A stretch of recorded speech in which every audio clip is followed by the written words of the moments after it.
Sandman. In June 1972, a woman appeared in Cedars-Sinai Hospital in Los Angeles, California in nothing but a white, blood-covered gown.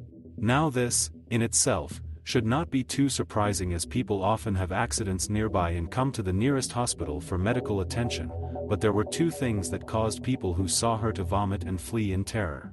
The first being that she wasn't exactly human. She resembled something close to a mannequin, but had the dexterity and fluidity of a normal human being. Her face was as flawless as a mannequin's, devoid of eyebrows and smeared in makeup. There was a kitten clamped in her jaws so unnaturally tight that no teeth could be seen, and the blood was still squirting out over her gown and onto the floor. She then pulled it out of her mouth, tossed it aside and collapsed. From the moment she stepped through the entrance to when she was taken to a hospital room and cleaned up before being prepped for sedation, she was completely calm, expressionless, and motionless. The doctors thought it best to restrain her until the authorities could arrive, and she did not protest. They were unable to get any kind of response from her, and most staff members felt too uncomfortable to look directly at her for more than a few seconds.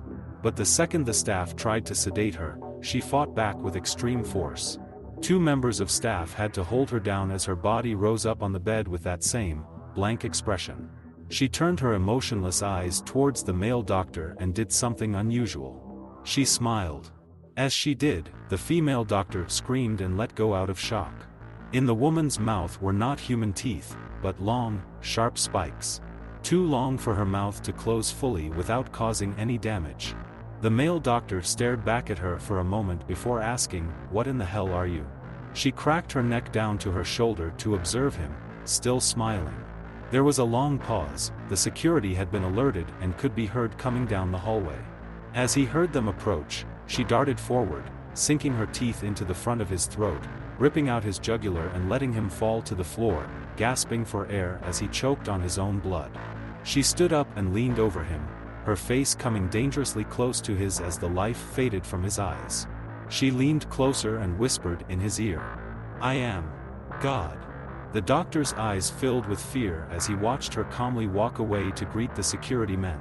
His last ever sight would be watching her feast on them one by one.